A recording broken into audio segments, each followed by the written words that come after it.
بسم اللہ الرحمن الرحیم۔ السلام علیکم ورحمۃ اللہ وبرکاتہ۔ ناظرین کرام، میں ہوں آپ کا ہوسٹ عثمان نورانی۔ آپ دیکھ رہے ہیں پروگرام نورانی ایام۔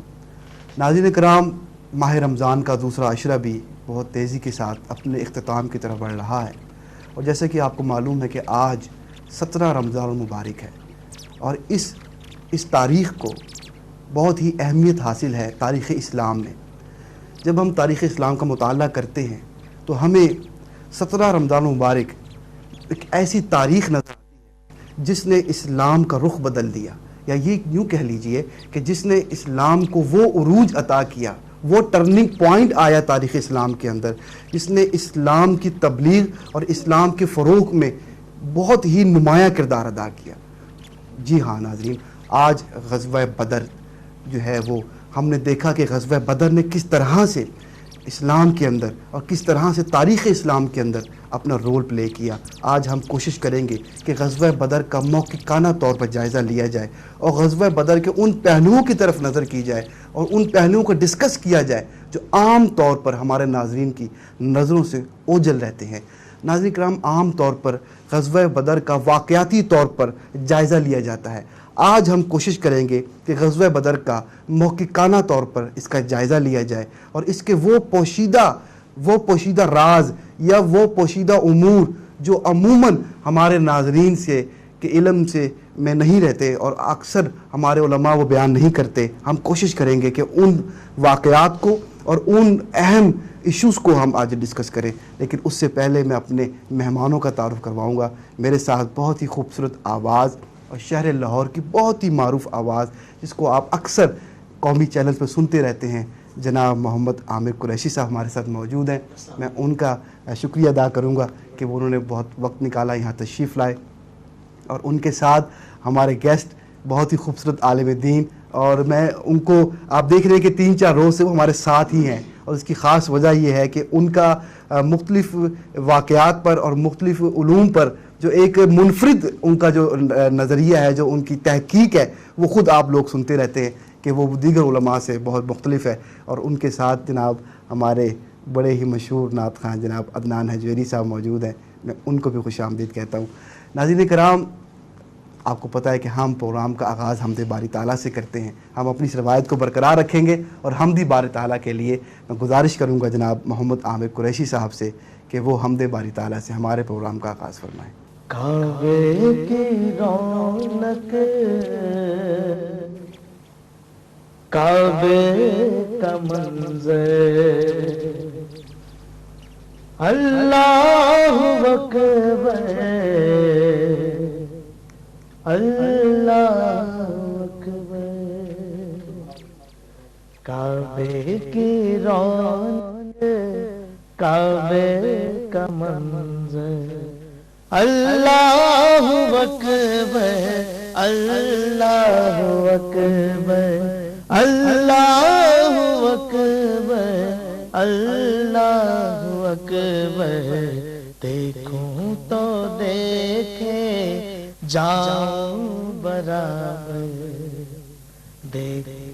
دیکھوں تو دیکھے جاؤں برابر، اللہ اکبر، اللہ اکبر۔ اور قابل جی جی جی، بہت پیارا ہے، ماشاءاللہ جی۔ حمد خدا سے تر ہے زبانیں، سبحان اللہ، سبحان اللہ،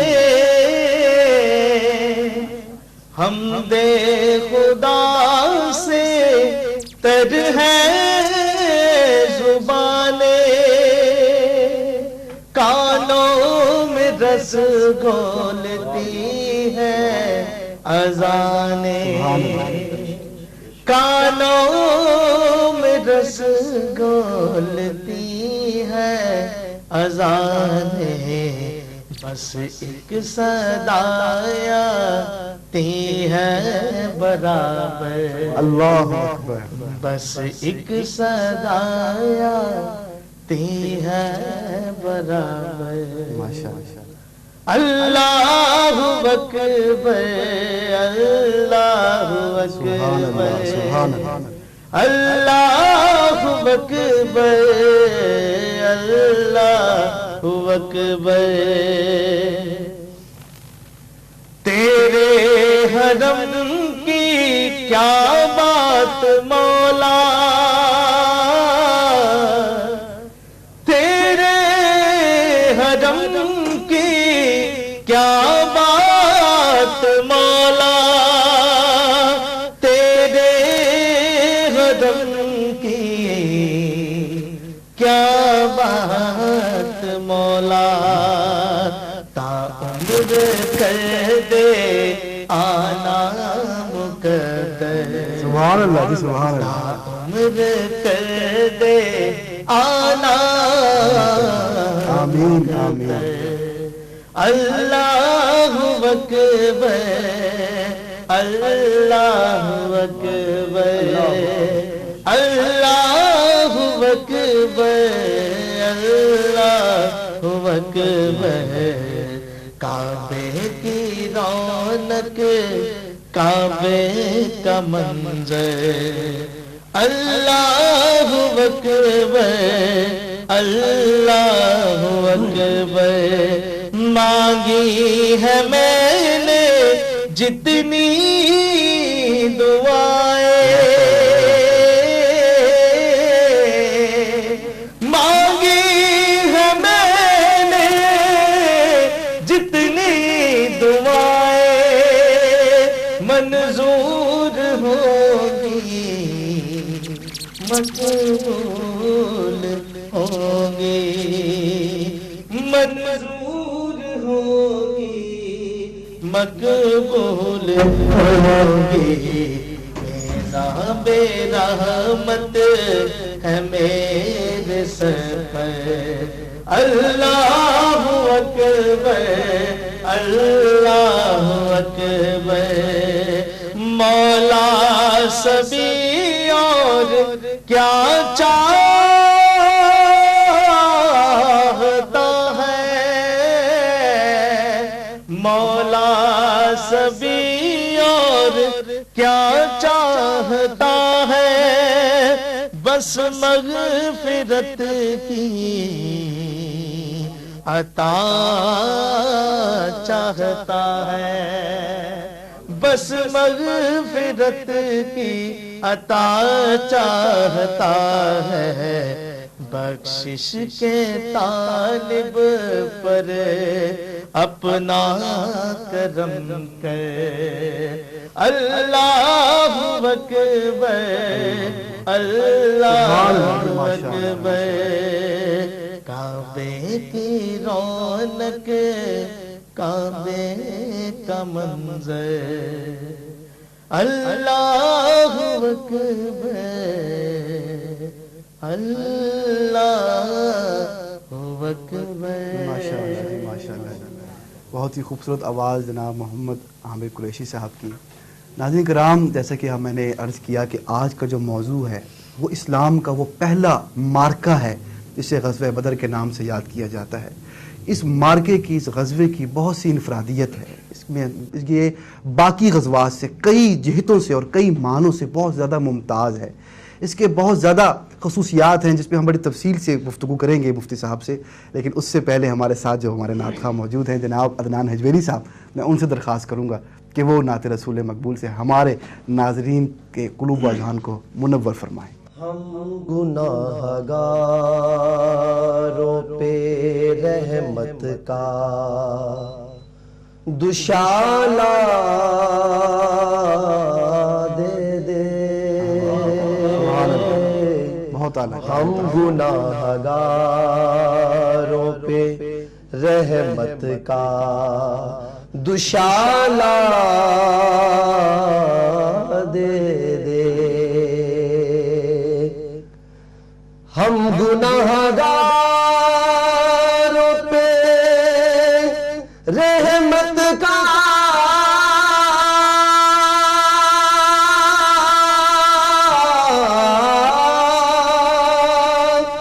دشانہ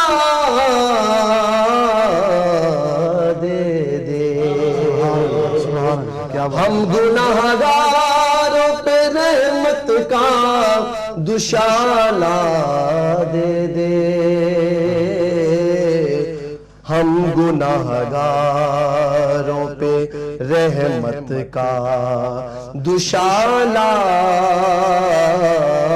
دے دے، تیرے ٹکڑوں پہ گزارا ہے میرے جیسوں کا،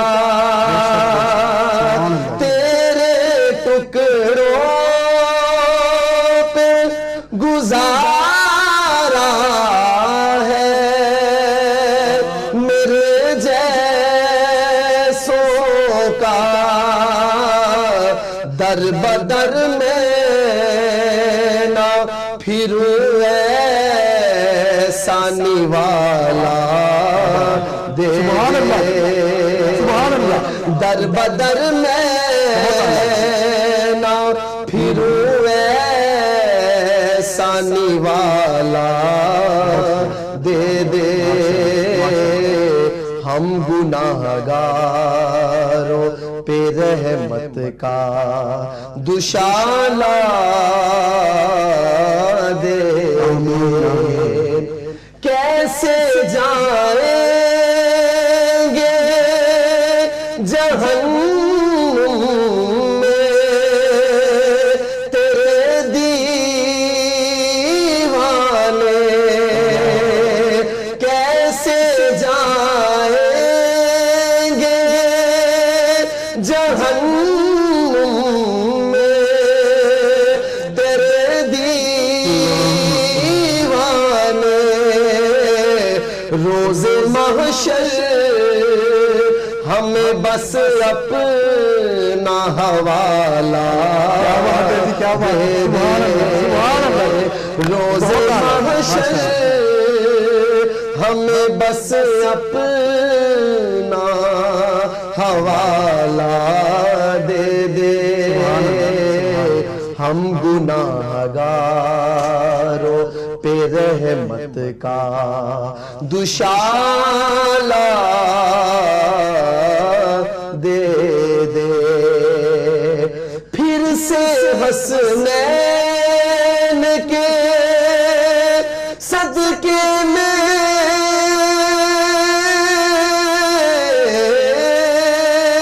پھر سے حسنین کے صدقے میں بلا لو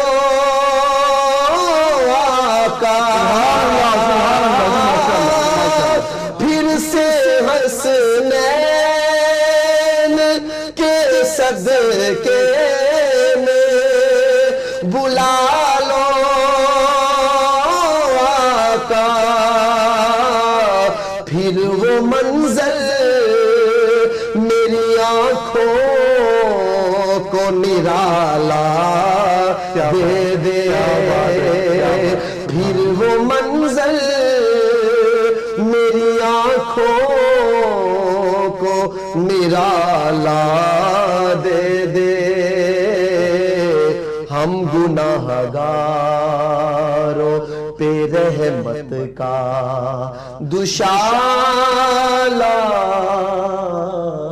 دے۔ سبحان اللہ جی، ماشاء اللہ جی، ماشاء اللہ۔ جیسے کہ ناظرین میں نے آپ سے کہا تھا کہ عدنان حجویری صاحب کی جو آواز ہے، اس آواز میں اتنی انفرادیت ہے اور اتنا درد و پرسود آواز ہے کہ ایک سما بن جاتا ہے اور ہم اس میں کھو سے جاتے ہیں، نعت کی دنیا میں ہم کھو سے جاتے ہیں۔ اللہ تعالیٰ ان کے علم میں، ان کے عمل میں ڈھیروں برکتیں عطا فرمائے۔ ناظرین کرام، پھر سے موضوع کی طرف آتے ہیں اور علامہ صاحب ہمارے ساتھ موجود ہے۔ علامہ صاحب، ہم آپ سے سب سے پہلے سوال تو یہ کریں گے کہ غزوہ بدر قرآن کے تناظر میں اگر اس کو دیکھیں تو قرآن پاک نے غزوہ بدر کو کن الفاظ میں بیان کیا ہے، تو یہ ہمارے ناظرین کو بتائیں۔ بسم اللہ الرحمن الرحیم۔ قرآن پاک میں غزوہ بدر کے 3 نام ذکر کیے گئے ہیں۔ پہلے نمبر پہ سورۃ آل عمران کے اندر اللہ تعالیٰ ارشاد فرماتا ہے وَلَقَدْ نَصَرَكُمُ اللَّهُ بِبَدْرٍ وَأَنْتُمْ أَذِلَّةٌ۔ سورۃ آل عمران میں اس کو بدر کا نام دیا گیا ہے۔ صحیح۔ اور اس کے بعد سورۃ الدخان کے اندر اللہ تعالیٰ ارشاد فرماتا ہے یوم نبطش البطشۃ الکبریٰ. اس کو بطشۃ الکبریٰ کا نام بھی دیا گیا ہے اور اس کو قرآن پاک میں فرقان کا نام بھی دیا گیا ہے. 3 ناموں سے قرآن پاک میں اس کو ذکر کیا گیا ہے اور تینوں نام اپنی حیثیت سے ایک انفرادی معنویت رکھتے ہیں. جی بالکل. بدر کا جو معنی مفہوم ہے وہ اس لیے کہ جہاں پر یہ واقعہ مارکا رونما ہوا اس میدان کا نام بدر تھا. اور فرقان اس کو اس لیے کہا گیا کہ اللہ تعالیٰ نے خود فرمایا کہ یہ وہ دن ہے کہ جس دن ہم نے حق اور باطل کو جدا جدا کر دیا. اللہ سبحان اللہ. نکھر گیا، باطل علیحدہ ہو گیا. اللہ تعالیٰ نے واضح فرما دیا کہ حق وہی ہے جو مصطفیٰ کریم علیہ السلام کے ساتھ. بے شک بے شک بے شک. اور اسی طرح یوم نبطش البطشۃ الکبریٰ یہ بھی اس کا بالکل مترادف المعنی ہے. اللہ تبارک و تعالیٰ نے یہاں پر بھی اسی اعتبار سے فرمایا کہ ہم اس دن پکڑیں گے ان مجرموں کو، بدر والے دن. تو ان 3 ناموں کے ساتھ اللہ تبارک و تعالیٰ نے قرآن مجید کے اندر واقعہ بدر کو ذکر فرمایا. ماشاءاللہ جی. ناظرین کرام، غزوہ بدر کا ایک اہمیت اس حوالے سے بھی ہے کہ غزوہ بدر سے پہلے مسلمانوں کو تلوار اٹھانے کی اجازت نہیں تھی. اللہ تعالیٰ کی طرف سے مسلمانوں کو صبر کی تلقین کی گئی تھی. کفار مظالم کرتے تھے، عبادات کے حوالے سے ان پر ظلم ڈھاتے تھے، لیکن اللہ کی طرف سے ایک ہی پیغام تھا کہ آپ نے صبر کرنا ہے. غزوہ بدر وہ اسلام کا پہلا مارکہ ہے جب مسلمانوں کو پہلی مرتبہ کفر کے سامنے تلوار اٹھانے کا موقع ملا اور ان کو تلوار اٹھانے کا حکم دیا گیا. ناظرین کرام، بہت ہی وسیع موضوع ہے اور اس کے اندر یہ بڑی گہرائی ہے اس موضوع کے اندر اور بہت سے سبق ہم اس سے حاصل کر سکتے ہیں. اس میں مزید گفتگو کریں گے، لیکن اس سے پہلے میں پھر سے اپنے بہت ہی محترم نعت خواں جناب عامر قریشی صاحب سے گزارش کروں گا کہ وہ نعت رسول مقبول سے ہمارے ناظرین کو محفوظ فرمائیں.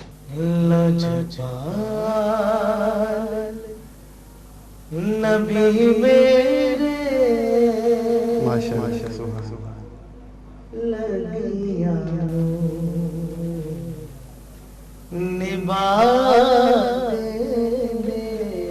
بے شک، کیا بات ہے، بے شک، سبحان اللہ، بہت پیارا. لجپال نبی میرے لگیا نبا دے گھر آئے سوالی دے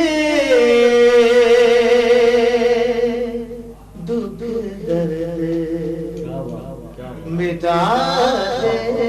بے شک بے شک، سبحان اللہ سبحان اللہ. کوئی مرض نہیں رہتا دریار تے جاتے سہی. کوئی مرض نہیں رہتا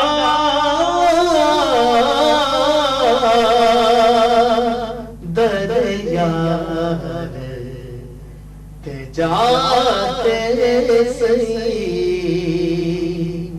میرے آقا میرے آقا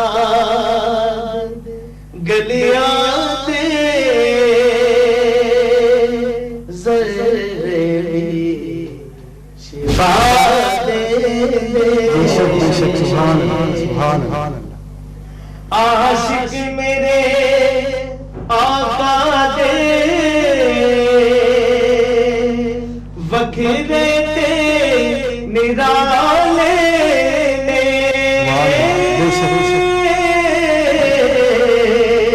عاشق میرے آقا دے وکھرے تے نرالے سرکار نو ویکھن لئی جج جان لٹا دے. گر آئے سوالی دے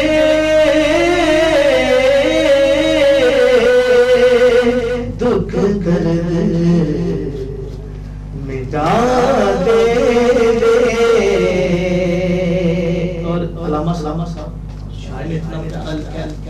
کہ تاکید نہ کر جلیا اوقات تیری کیے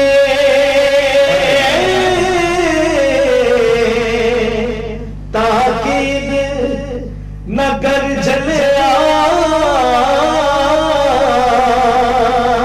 اوقات تیری او جانتے او جانتے پتھرانو کلمائی بڑا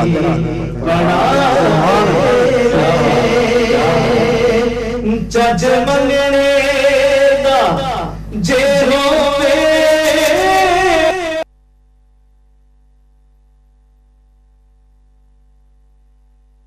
عطائے سے جج منگنے دا جے ہوئے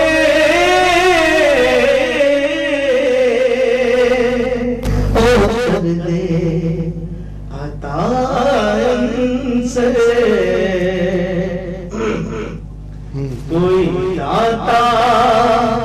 کوئی داتا بڑا دے دے کوئی غوث بڑا دے دے لجپال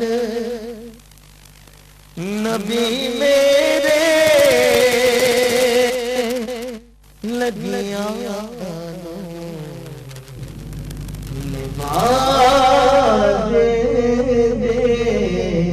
ماشاءاللہ جی، سبحان اللہ۔ یہ تھے جناب محمد عامر قریشی صاحب جو بہت ہی منفرد آواز میں نعت رسول مقبول پیش فرما رہے تھے۔ ماشاءاللہ ناظرین، آج ہمارے ساتھ بہت ہی کم سن نعت خواں محمد حسان رضا صاحب ہمارے ساتھ موجود ہے، جن کی عمر تو بہت چھوٹی ہے لیکن ماشاءاللہ آواز بہت بڑی ہے اور بہت ہی خوبصورت کلام پڑھتے ہیں۔ جی حسان بیٹا، نعت شریف سنائیں ہمیں۔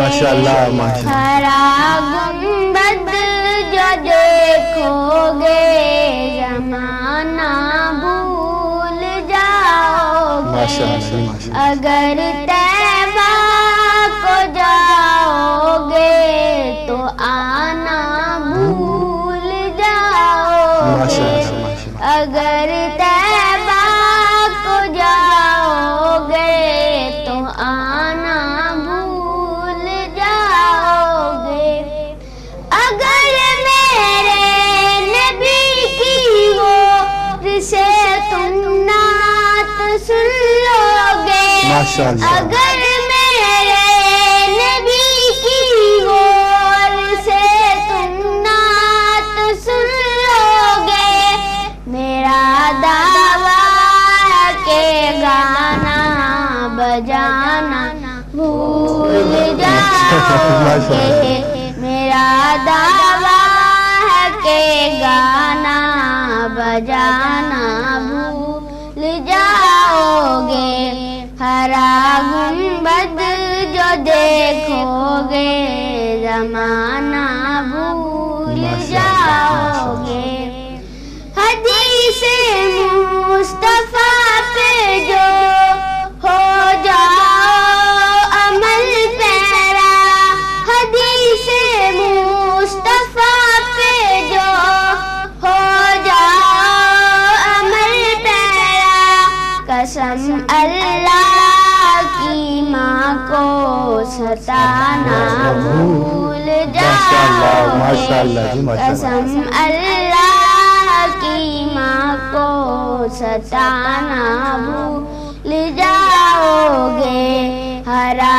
گنبد جو دیکھو گے زمانہ بھول جاؤ۔ ماشاءاللہ جی حسان بیٹا، بہت خوب ماشاءاللہ۔ اللہ تعالیٰ آپ کو سلامت رکھے، آپ نے ہمیں نعت شریف سنائی، اللہ تعالیٰ آپ کے علم میں برکتیں عطا فرمائے۔ ناظرین کرام، بات چل رہی ہے غزوہ بدر کے حوالے سے اور وقت ہوا چھوٹے سے وقفے کا۔ وقفے کے بعد ہم غزوہ بدر کے پس منظر کے حوالے سے گفتگو کریں گے کہ وہ کون سے ایسے عوامل تھے کہ جن کی وجہ سے یہ معرکہ غزوہ بدر جو ہے پیش آیا، اور اس کے کیا پس منظر تھا اور اس کا پھر بعد پیش منظر کیا تھا. ان دونوں حوالے سے علامہ صاحب سے گفتگو کریں گے. ہمارے ساتھ رہیے گا. ملتے ہیں چھوٹے سے وقفے کے بعد.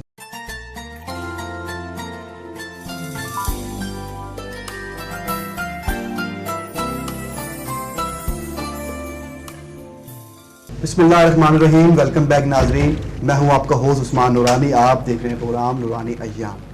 ناظرین کرام، وقفے پہ جانے سے پہلے میں نے بات کی غزوہ بدر کے پس منظر کے حوالے سے کہ اس کا ایسا کیا پس منظر تھا کہ یہ پہلا معرکہ پیش آیا. تو اس حوالے سے علامہ نور بخش توکلی رحمۃ اللہ علیہ نے غزوات النبی کتاب میں جو اب واقعہ اس کا جو پس منظر بیان کیا ہے، وہ پس منظر جو ہے وہ میں آپ کو یہاں انہی کے الفاظ میں بیان کرنا چاہوں گا. اور دوسری بات یہ کہ مستشرقین سے مراد وہ لوگ ہیں کہ جنہوں نے اسلام پر تنقید کرنے کی کوشش کی ہے. انہوں نے غزوہ بدر کے حوالے سے ایک بہت بڑا مغالطہ دینے کی کوشش یہ کی ہے کہ غزوہ بدر جو ہے وہ مال غنیمت کے حصول کے لیے لڑا گیا اور قافلے کو لوٹنے کی غرض سے یہ ہوا. تو اس مغالطے کا بھی جواب علامہ نور بخش توکلی نے بڑے خوبصورت انداز میں دیا ہے. وہ آپ کی سماعتوں کی نظر کرنا چاہوں گا. آپ فرماتے ہیں کہ جب حضرمی کے قتل نے تمام مکے کو جوش انتقام سے لبریز کر دیا تھا اور اس سلسلے میں چھوٹی چھوٹی لڑائیاں بھی پیش آ گئیں، دونوں فریق ایک دوسرے سے پرحذر رہتے تھے. اور جیسا کہ ایسی حالتوں میں عام قاعدہ ہے کہ غلط خبریں خود بخود مشہور ہو کر پھیل جاتی ہیں. اسی اثناء میں ابو سفیان قافلہ تجارت کے ساتھ شام کو گیا اور ابھی وہ شام میں ہی تھا کہ یہ خبر وہاں مشہور ہو گئی کہ مسلمان قافلے پر حملہ کرنا چاہتے ہیں. اور ابو سفیان نے وہیں سے مکے کی جانب آدمی کو دوڑایا کہ قریش مکہ کو خبر ہو جائے. قریش نے لڑائی کی تیاریاں شروع کر دی اور ادھر مدینے میں بھی یہ مشہور ہو گیا کہ قریش ایک جمعیت عظیم لے کر مدینے کی طرف چڑھائی کرنے کے لیے آ رہے ہیں. حضور نے مدافعت کا قصد کیا اور پھر بدر کا معرکہ پیش آیا. یہ علامہ صاحب نے بڑے ہی خوبصورت الفاظ میں اور بڑے مختصر طور پہ یہ مستشرقین کا رد کیا ہے کہ غزوہ بدر کے عوامل یا اس کا پس منظر ابو سفیان کا قافلہ لوٹنا نہیں تھا، بلکہ اس کا پس منظر یہ تھا. آگے آپ علامہ صاحب فرماتے ہیں کہ جب حضرت سعد نے حرم کے اندر ابو جہل کو یہ کہا تھا کہ اگر تم ہمارے راستے حرم کے لیے روک دو گے، ہمیں عمرے سے حج سے روکو گے، ہم پر مظالم ڈھاؤ گے، تو ہم بھی تمہارا مدینے کا راستہ جو ہے جو تمہارا تجارتی شارک ہے ہم بھی اس کو روکیں گے. تو یہ اصل پس منظر تھا کہ قریش مکہ کی زیادتیاں، ان کا ظلم جو ہے وہ مسلمانوں پر بڑھتا چلا جا رہا تھا اور وہ مسلمانوں کو ان کی عبادت سے روکنے کے لیے ہر قسم کا ظلم ڈھانے کے لیے تیار تھے. تو اسی حوالے سے نبی علیہ السلام نے یہ فیصلہ کیا کہ ایسا اقدام اٹھایا جائے کہ قریش مکہ اپنے مذموم مقاصد میں ناکام ہو جائے اور جو انہوں نے مسلمانوں پر ظلم اور ستم ڈھانے کا جو سلسلہ شروع کیے رکھا ہے اس کو ختم کر دیا جائے. ناظرین کرام، اس حوالے سے مزید گفتگو کریں گے علامہ صاحب سے. ہمیں وقفے کے دوران ایک بڑے ہی نئی آواز اچھے نعت خانے میں جوائن کیا ہے جناب حافظ نوید منظور قادری صاحب نے. ہم ان کو خوش آمدید کہتے ہیں، لیکن ان کی نعت سے پہلے میں عدنان حجویری صاحب کی طرف متوجہ ہوں گا اور عدنان میں اسے درخواست کروں گا کہ وہ ہمیں نعت شریف سنائیں. دے تبسم کی خیرات ماحول کو ہم کو درکار ہے، روشنی یا نبی ہم کو درکار ہے، روشنی یا نبی. ایک شیریں جھلک، ایک نوری ڈھلک، تلخ و تاریک ہے زندگی یا نبی. ہم کو درکار ہے، روشنی یا نبی. زیست کے صحرا پہ شاہ عرب تیرے اکرام کا اب برسے گا کب زیست کے تپتے صحرا پہ شاہ عرب تیرے اکرام کا اب برسے گا کب کب ہری ہوگی شاخ تمنا میری کب ہری ہوگی شاخ تمنا میری کب مٹے گی میری تشنگی یا نبی ہم کو درکار ہے روشنی یا نبی. نورانی صاحب یہ شعر بڑا قابل توجہ. سبحان کام ہم نے رکھا صرف اذکار سے تیری تعلیم اپنائی اغیار نے. کام ہم نے رکھا صرف اذکار سے تیری تعلیم اپنائی اغیار نے. حشر میں منہ دکھائیں گے کیسے تجھے حشر میں منہ دکھائیں گے کیسے تجھے ہم سے نہ کر دکار امتی یا نبی. اور حضرت حفیظ طائب صاحب رحمت اللہ علیہ آپ کہتے ہیں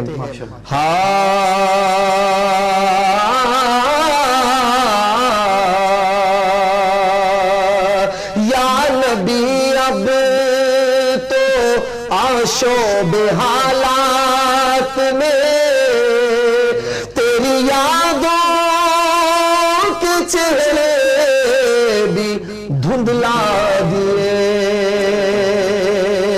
یا نبی اب تو آشوب حالات میں تیری یادوں کے چہرے بھی دھندلا دیے. دیکھ لے اپنے تائب کی نغمہ گری دیکھ لے اپنے تائب کی نغمہ گری بنتی جاتی ہے نوحہ گری یا نبی. ہم کو درکار ہے روشنی یا نبی. ماشاءاللہ ماشاءاللہ. ناظرین کرام یہ تھے عدنان حجویری صاحب جو کہ دنیا نعت کے بادشاہ حفیظ طائب صاحب کا بڑا ہی فکر انگیز کلام ہمیں سنا رہے تھے اور ہمارے ضمیر کو بھی ساتھ ساتھ جھنجھوڑ رہے تھے. کاش ہم اس کلام کی گہرائی کو سمجھ سکیں. ناظرین کرام بات چل رہی ہے غزوہ بدر کے حوالے سے. علامہ صاحب ہمارے ساتھ موجود ہے. میں علامہ صاحب سے ایک بنیادی سوال کروں گا کہ علامہ صاحب جیسے کہ ہم نے ابھی بات ڈسکس کی کہ غزوہ بدر کا جو مقصد تھا وہ کفار کی جو ظلم و زیادتی تھی اس کا جواب تھا یا اس کو روکنا تھا. اور ایک اور بات جو کہ ہم ظاہری طور پہ کرتے ہیں عام طور پر کہ اسباب بہت ضروری ہیں. اور جب ہم غزوہ بدر کو دیکھتے ہیں تو اس وقت ہم تو تقابلی جائزہ کرتے ہیں قریش مکہ کا اور مومنین کے اسباب کا تو ہمیں کوئی موازنہ، کوئی مطابقت نظر نہیں آتی. اس کے باوجود اتنا بڑا فیصلہ، اتنا بڑا قدم اٹھایا نبی علیہ السلام نے کہ جناب آپ نے اپنے اصحاب کو تیار کیا کہ جناب ہم نے ٹکرانا ہے اس قوت کے ساتھ، ہم نے اسلام کا نام بلند کرنا ہے. آخر وہ کیا عوامل تھے کہ اسباب نہیں تھے، بڑا فسان حال تھا اور بڑی عجیب صورتحال تھی، اس کے باوجود جو ہے وہ نبی علیہ السلام نے اپنے اصحاب کو تیار کیا اور مار کا حق و باطل پیش آیا. بسم اللہ الرحمن الرحیم.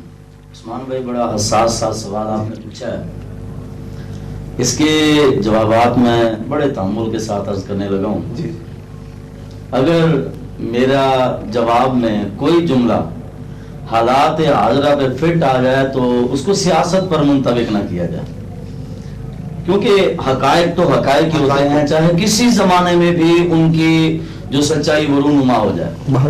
سبحان اللہ. غزوہ بدر کا جو پس منظر تھا وہ عہد شکنی تھا. یعنی اگر حالات حاضرہ میں دیکھا جائے، میں پہلے کہہ چکا ہوں کہ یہ میرا جملہ سیاسی نہیں، بالکل غیر سیاسی اور حقائق پر مبنی ہے کہ اس وقت کے لوگوں نے بھی معاہدہ توڑا تھا. بس اس میں بہت کچھ بین و سطور چھوڑ گیا ہوں، اور سمجھنے والوں کو سمجھ جانا چاہیے کہ اگر معاہدہ توڑا جائے تو پھر میدان میں نکلنا مصطفیٰ کریم علیہ السلام کی سنت ہے.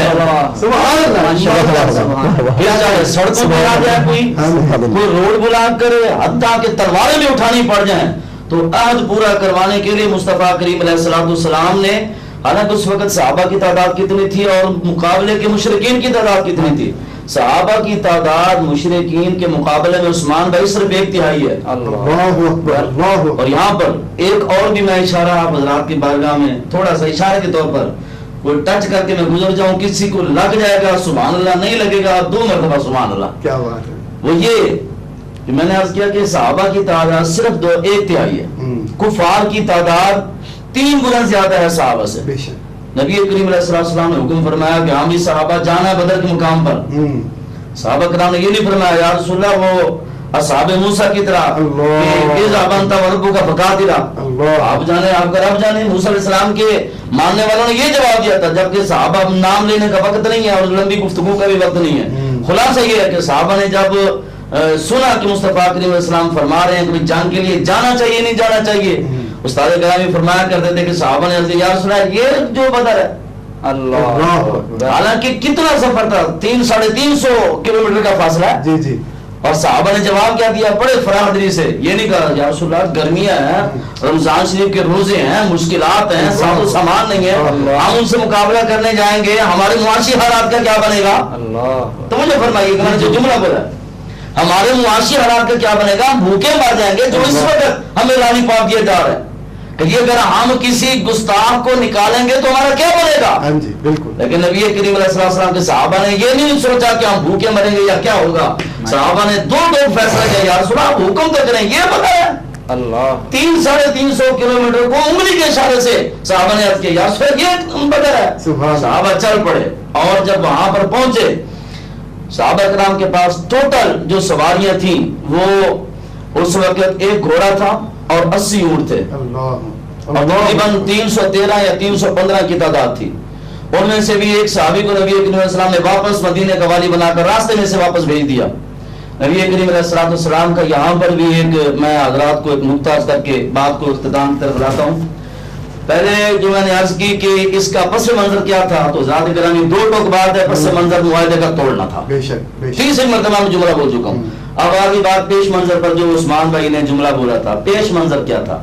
پیش منظر اس کا یہ تھا کہ نبی کریم علیہ السلام نے اس میں اب آگے امت کے لیے تعلیمات کیا چھوڑی ہیں. 1-2 چیزیں بیان کر کے میں گفتگو کو سمیٹتا ہوں. امت کے لیے سب سے پہلے کریم آقا علیہ السلام نے جو تعلیمات چھوڑی ہیں، 80 اونٹ تھے، 1 گھوڑا تھا. آقا علیہ السلام نے یہ نہیں فرمایا کہ جو سواریوں والے ہیں وہ سواریوں پر جائیں، جن کے پاس نہیں سواریاں ہم کیا کریں وہ لے کر آتے، یہ نہیں کہا. بلکہ آقا علیہ السلام نے 1 اونٹ پر 3 صحابہ کو جمع فرما دیا. اس طریقے سے 313 یا 315 جو تعداد تھی، بعد میں وہ پھر ایک صحابی جو کہ واپس مدینہ تھے، یہ باقی علیہ السلام نے بھیج دیے تھے، 314 کی تعداد بچ گئی تھی. ان کو آقا علیہ السلام نے یوں تقسیم فرمایا، حتیٰ کہ آقا علیہ السلام نے اپنے ساتھ بھی حضرت علی رضی اللہ تعالیٰ عنہ کو، حضرت لبابہ کو شامل فرمایا. سبحان اللہ. اور ایک موقع آیا نبی کریم صلی اللہ علیہ وسلم کی باری نیچے چلنے کے آگے، حضرت لبابہ کی باری سواری پر بیٹھنے کے آگے. آقا کی بارگاہ میں عرض کی، یا رسول اللہ میری ہمت کہ میں سواری پر بیٹھوں اور آپ نام پڑھ کے چلے. میرے آقا صلی اللہ علیہ وسلم نے ارشاد فرمایا کہ میرے غلاموں یہی تو امت کو درس دینا چاہتا ہوں کہ آج اگر میں تمہیں بتاؤں اور کل کو عمل میرا اس کے خلاف چلا جائے امت کیا سیکھے گی. یہ تبدیلی ہے. بے شک بے شک. ایک بات. دوسری بات یہ کہ نبی کریم علیہ السلام، میں ساری گفتگو کو کلوز کر کے غزوہ بدر کے میدان میں آپ حضرات کو لے جانا چاہتا ہوں. وہاں پر مشکلات بھی تھی، بھوک بھی تھی، افلاس بھی تھی اور جنگی ساز و سامان کی کمی بھی تھی. اگر صحابہ کے پاس کوئی چیز وافر مقدار میں تھی وہ اللہ پر بھروسہ اور مصطفیٰ کریم علیہ السلام کا عشق تھا. سبحان اللہ. اور اسی چیز کی ہمیں اس زمانے میں ضرورت ہے، جس کے لیے ایک بار بھی تڑپ تڑپ کے ہمیں بتا کر گئے کہ یہ فاقہ کر جو موت سے ڈرتا نہیں ذرا، روح محمد اس کے بدن سے نکال کر وہ نکال دی گئی. ہم جب بھی یہ کہتے ہیں کہ فلانا گستاخ ہے اس کو دفع کرو، جواب کیا ملتا ہے؟ بھوکے مر جائیں گے. عشق محمد کو تم بھوک سے کمپیئر کر رہے ہو، بھوک سے موازنہ کر رہے ہو. کیا عشق محمد کی اتنی سی حیثیت رہ گئی ہے؟ صحابہ کرام نے تو اپنی جانیں تک قربان کر دیا اور اپنی بھوک اور افلاس اور اپنے خاندان کی پرواہ نہیں کی. ماشاءاللہ جی ماشاءاللہ. کرام وقت پروگرام کا وقت انتہائی مختصر ہے، ہم آخری مرحلے میں داخل ہو رہے ہیں اور علامہ صاحب کی جو گفتگو ہے نا وہ ضمیروں کو جھنجھوڑنے کے لیے کافی ہے. اور ناظرین کرام جو علامہ صاحب نے جو گفتگو کی ہے اسے شاعر مشرق قلندر لاہوری نے ان الفاظ میں کہا، کافر ہے تو کرتا ہے شمشیر پر بھروسہ، مومن ہے تو بے تیغ بھی لڑتا ہے سپاہی. ناظرین کرام ہمیں ان اپنے شاعر مشرق اور مفکر پاکستان کے اگر اس شعر کو ہی سمجھ لیں تو ہمیں ساری بات سمجھ میں آ جائے گی کہ اصل میں مسلمان کا بھروسہ اور مسلمان کا مقصود کیا ہوتا ہے. ناظرین کرام ہمارے ساتھ ہمارے بڑے پیارے نعت خواں موجود ہیں جناب حافظ نوید منظور قادری صاحب. میں ان سے درخواست کروں گا کہ وقت بہت مختصر ہے، صرف 2 اشعار جو ہے وہ نعت شریف کے ہمارے ناظرین کے آگے پیش. نبی کا لب پر جو ذکر ہے بے مثال آیا، کمال آیا، جو ہجر طیبہ میں یاد بن کر خیال آیا، کمال آیا. غرور حوروں کا توڑ ڈالا، لگا کے ماتھے پہ تل خدا نے. غرور حوروں کا توڑ ڈالا، لگا کے ماتھے پہ تل خدا نے. جو کالے رنگ کا، ہاں جو کالے رنگ کا غلام تیرا بلال آیا، کمال آیا. اور یہ شعر خاص کر مفتی صاحب کی نظر توجہ کیجیے گا کہ عمر کی جرت پہ جاؤں قربان ہے آج کافر بھی ان سے لرزا. مفتی صاحب کافر اس دور کا ہو یا اس دور کا، وہ ان سے آج بھی لرزتا ہے. عمر کی جرت پہ جاؤں قربان ہے آج کافر بھی ان سے لرزا. عمر کے آنے سے کفر پر جو زوال آیا، کمال آیا. عمر کے آنے سے کفر پر جو زوال آیا، کمال آیا. جزاک اللہ. میں رکھ دیتا ہوں. جو بہت ہی پیارے انداز میں نعت شریف سنا رہے تھے. ناظرین کرام، پروگرام کا وقت جو ہے وہ اپنے اختتام کو پہنچ چکا ہے، اور میں آپ حضرات سے شاعر مشرق علامہ اقبال کے اس شعر کے ساتھ اجازت چاہوں گا کہ بازو تیرا توحید کی قوت سے قوی ہے، اسلام تیرا تیز ہے تو مصطفی ہے. اللہ تعالی ہمیں اقبال کے اس پیغام کو یاد رکھنے کی توفیق عطا فرمائے. ہم سب اللہ تعالیٰ کی بارگاہ میں دعا کرتے ہیں کہ مولا کریم ہماری مذہبی حمیت اور ہماری غیرت کو سدا سلامت رکھنا. اپنا اور اپنے گھر والوں کا خیال رکھیے گا. کل انشاءاللہ نئے موضوع کے ساتھ ملاقات ہوگی. اللہ حافظ.